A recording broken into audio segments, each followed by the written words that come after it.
Andito ako sa isang Korean restaurant at magluluto kami ng tuwalya. Yes, believe it or not, sa Korean cuisine, gumagamit din sila ng ox stripe or ng tuwalya. Ox stripe sa Ingles, pero dito sa Pilipinas, ang tawag dito ay tuwalya kasi, ayan o, mukhang tuwalya.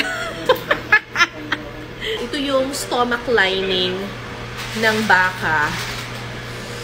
Medyo may amoy siya, so kailangan nating linisin. Lalamasin natin ng asin itong tuwalya ng baka. Tapos pipigain natin siya talaga hanggang lumabas yung mga green-green. Ano ba yung mga green-green na yun, di ba? Natural disinfectant kasi yung asin. Tapos talagang sumasama sa kanya yung mga mikrobyo, yung moisture tsaka yung mikrobyo. Binabanlawan na natin ngayon yung tuwalya. Parang nilabhan talaga, no? Kailangan pigain. Kailangan piga-pigain para lumabas yung mga mababaho. Alamasin naman natin siya ngayon ng harina para makatanggal ng sebo. Yan, ganyan-ganyan. Nakakatanggal daw to ng sebo at saka nakakatanggal din ng amoy.